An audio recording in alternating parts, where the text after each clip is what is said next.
João capítulo 14 é um capítulo extraordinário. Cantamos agora há pouco uma canção que praticamente fala a palavra de João capítulo 14. Penso vocês que Cristo passou 3 anos e meio falando com seus discípulos, curando, falando acerca do reino de Deus, falando por meio de parábolas, ensinamentos claros. Depois de 3 anos e meio, Jesus estava preparado para ir à cruz. E então, antes disso, ele fez uma reunião com os apóstolos. Uma reunião com os 12 apóstolos. Aqueles que, depois da sua morte e ressurreição, haveriam de propagar a palavra do reino. Essa reunião foi uma reunião muito intimista, uma reunião íntima. Foi uma reunião muito pessoal, em que Cristo não somente abriu seu coração, a sua humanidade foi revelada no mais alto nível. Ele chegou a declarar que estava sentindo o pavor da morte. Ele chegou a suar gotas de sangue. Ele sentiu a ter o seu coração em pavor, em angústia. E os seus discípulos viram a fraqueza humana mostrada no semblante de Cristo, a ponto agora de os próprios discípulos também ficarem com medo, ficarem assustados com o que haveria de acontecer. Mas não somente Cristo demonstrou a sua humanidade no mais alto nível, mas ele falou aos seus discípulos as palavras mais cristalinas que ele podia falar. Ele falou a essência da verdade, a essência do evangelho para os seus discípulos.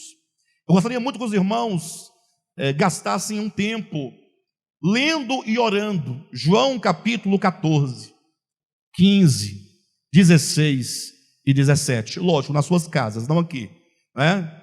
E lendo e ouvindo o Cristo falar, cada uma das suas palavras, permitindo então que essas palavras possam entrar no nosso coração. E o ponto aqui central de todo esse discurso de Cristo gira em torno da casa do Pai, gira em torno da obra de Cristo, que ele se faz homem para preparar para nós um lugar na casa do Pai. O texto fala do retorno do homem à casa de Deus, e portanto ele fala sobre salvação.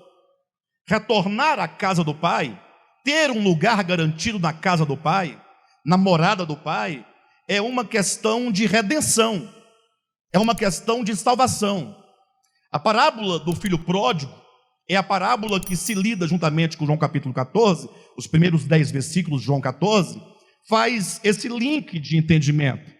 Porque a parábola do filho pródigo narra como que o homem, como que Adão, como que a humanidade, como que você e eu, todos nós, um dia nós nos afastamos da casa do Pai, movidos por puro egoísmo, movidos pelo engano, pela mentira, ou pela ilusão. O homem deixa a casa do Pai. Isso é uma questão que acontece dentro do coração humano. Não é uma questão de geografia, não é uma questão de um lugar na terra, de um país, de uma nação, de um território. Tudo acontece dentro do coração humano. Este homem que se afasta por motivos mesquinhos, que se afasta do Pai por motivo egoísta, esse homem acaba numa terra distante, ali sofrendo as dores do afastamento, sofrendo todas as consequências. Para essa parábola lhe ficar bastante clara, é importante que você possa contemplar esta terra distante, a qual o filho pródigo chegou. Essa terra distante, aquele lugar onde ele estava ali cuidando de porcos, ali representa o mundo em que nós estamos vivendo, mas não um mundo criado por Deus, mas o mundo espiritual, é a condição humana. Os homens estão morrendo, os homens estão angustiados, os homens estão desesperados, os homens estão sofrendo. A cada dia nós vemos o sofrimento aumentar mais e mais na humanidade. A condição do homem, portanto, longe de Deus, é uma condição de miséria. E nós vemos esse reflexo mesmo nas nossas vidas, talvez nos nossos lares, nos nossos relacionamentos, enquanto esposo, esposa, enquanto filho, enquanto pai, enquanto parente, enquanto amigos, enquanto vizinhos, colegas de trabalho. Quantas vezes nós vivemos numa tribulação de relacionamentos, nos percebemos egoístas, avarentos, nos percebemos pessoas amantes de si mesmas, inimigas do bem, pessoas prontas e dispostas a não perdoar, pessoas dispostas a perseguir, pessoas dispostas a matar o outro no seu coração, a apagar o outro da sua memória, a falar mal do outro, criticar o outro, puxar o tapete do outro. A condição do homem é de profunda miséria espiritual.